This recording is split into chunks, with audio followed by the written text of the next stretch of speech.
চলতি বছরের মে মাসের ঘটনা। রেল লাইনে দাঁড়িয়ে ফুলের ছবি তুলছিলেন এক যুবক। হঠাৎ করেই ট্রেনের ধাক্কায় মরতে হলো তাকে। জুন মাসের শুরুর দিকে বগুড়ার ঘটনা এটি। একটি অরক্ষিত রেল ক্রসিংয়ে বিপজ্জনকভাবে রেল লাইনের কাছে গিয়ে দাঁড়ানো অবস্থায় ট্রেনের ধাক্কায় মৃত্যুবরণ করেন এক মোটরসাইকেল আরোহী কলেজ ছাত্র। রেল লাইনে বসে হাঁটতে হাঁটতে হেডফোন লাগিয়ে গান শোনা বা কথা বলা, অতিরিক্ত আত্মবিশ্বাস নিয়ে দ্রুততার সঙ্গে রেল ক্রসিং পার হওয়ার চেষ্টা, ঝুঁকিপূর্ণভাবে ট্রেনের ছাদে ওঠা, দরজায় দাঁড়িয়ে ভ্রমণ করা সহ অসতর্কতার অনেক দৃষ্টান্ত আছে।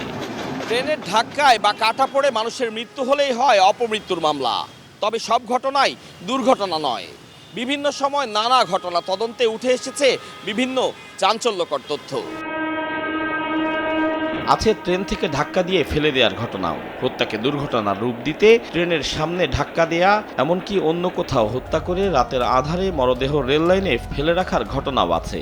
এ ধরনের বিষয় উঠে এসেছে গুম কমিশনের সাম্প্রতিক রিপোর্টে।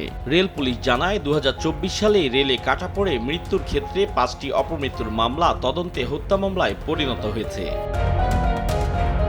পরিসংখ্যানে দেখা যায় সর্বশেষ ১০ বছরে সারা দেশে এভাবে মৃত্যুবরণ করেছেন ৯,২৩৭ জন।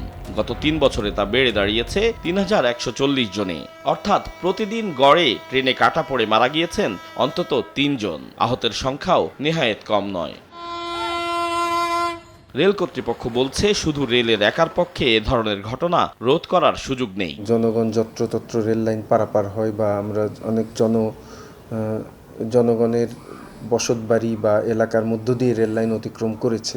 তো এটা চাইলেও আসলে রেল কর্তৃপক্ষ এটাকে অ্যাভয়েড করতে পারে না। আমাদের যে যতগুলো রেল ক্রসিং আছে, রেলওয়ের অগোচরে অন্য সড়ক নির্মাণকারী সংস্থা যত্রতত্র রাস্তা তৈরি করেছে, যার কারণে এগুলো অরক্ষিত হয়েছে। তবে যোগাযোগ বিশেষজ্ঞ তাদের বক্তব্য মানতে নারাজ। রেল দায়িত্বশীল অর্গানাইজেশন, তাদেরকে কিন্তু এই করিডোরটা সম্পূর্ণভাবে প্রবেশ নিয়ন্ত্রিত করতে হবে। কোনো দিন কোনো করিডোরে এনফোর্সমেন্টের লোক দেখবেন না। রেল করিডোরে সিসিটিভির মাধ্যমে দুর্নিয়ন্ত্রণের ব্যবস্থা করা, যারা অবৈধ ব্যবহার করছে তাদেরকে না আসার জন্য সেখানে কাজ করা। বলেন, প্রযুক্তির ব্যবহার ও আইনের প্রয়োগের মাধ্যমে যে কোনোভাবে কমাতে হবে হতাহতের সংখ্যা।